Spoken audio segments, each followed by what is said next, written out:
Evet arkadaşlar, benim çok beğendiğim, çok güzel bir cüzdan olan SafePol Wallet'ı göstermek istiyorum sizlere. Cüzdanlarım olduğu için bir site geçtim ben. Zaten yükledikten sonra cüzdan yükleye tıklayınca bu ekrana geliyorsunuz.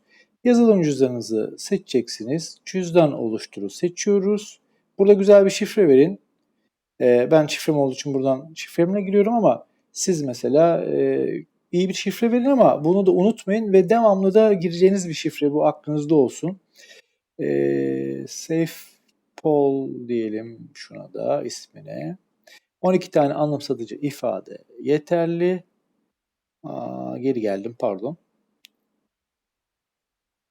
Adını bir daha girelim. Safe Poll girdik. 12 tane ifade yeterli arkadaşlar. Bitti.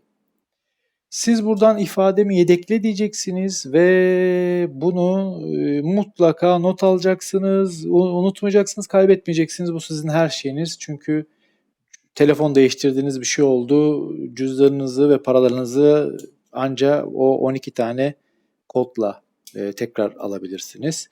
Şimdi ben kullanmaya başlayanı tercih edeceğim. Burada gördüğünüz gibi yukarıda SafePol JG2 dedi. Bu kendine ait bir tasarım bu. Sizin phrase word'lerinize göre bir değişik bir algoritma yapmış. Mesela JG2 atamış bu. Bir daha kurduğunuz zaman cüzdanı eğer JG2 gelmezse sonuna ismini değiştirebilirsiniz. O önemli değil ama JG2 gelmezse bilin ki o sizin cüzdanınız değil, bir yerde hata yapıyorsunuz demektir. Mesela aşağıda şurada cüzdanımız. İkinci gene piyasalarımız. Üçüncü de depslerimiz. Bütün burada bakın borsalarımız, şeylerimiz, her şeyimiz var. Dörtte alttan dördüncüde takas seçeneklerimiz var burada. Bakın USDT, ERC'den TRC'ye her şey düşünülmüş. Ethereum'un mesela ERC20'den BEP20'ye kadar. 4'te de değişik böyle bir şeyleri var. Ben burayı hiç kullanmıyorum. Gerçi stake edebiliyorsunuz falan. Şimdi 3'te dAps'lardan mesela en alta inelim. Ne ekleyelim? Bütün tokenları çok rahat ekleyebiliyorsunuz bu arada. Mesela CoinMarketCap'i seçip ben Geek'i çok seviyorum. Hemen bir Geek ekleyelim buraya mesela. Geek. Geek Vieira girelim. Biz bunun kontrat adresini kopyalayalım. Ama ben burada kopyalayamıyorum. Şunun aslında şeyine gitsem. Burada daha iyi kopyalıyorum. Siz bunu yapmanıza gerek yok. Ben telefonda yapamadığım için. Evet. Şimdi bu çarpı yukarıda sağdan kapattık. Aşağı geldik. Evet. Cüzdanımızdayız. Mesela ekle dedik. Yukarı tıkladık. Bir daha buraya girdik kontrat adresimizi. Bakın GBEP20 geldi. Artı dedik ve açtık. Geri geldik. Geri geldik. Evet G2'miz geldi. Şimdi burada mesela kendi coin'i var. Basılı tutarak düzenle, gizle ve üste taşı diyebiliyoruz. Mesela hide dedik. Gitti. Ethereum kullanmayacağız. Gizle. Ben G2 yukarıda istiyorum. En yukarı attım. Şurada en solda efendim şurada bakın değere göre, ada göre ve miktara göre de sıralayabiliyorsunuz. Mesela G2'nin içine girdik. Burada bakın cüzdan adresimiz bu. Şuradaki. Burası. Sözleşme adresi dediği bakın Geek'in kontrat adresi gayet güzel burada olması.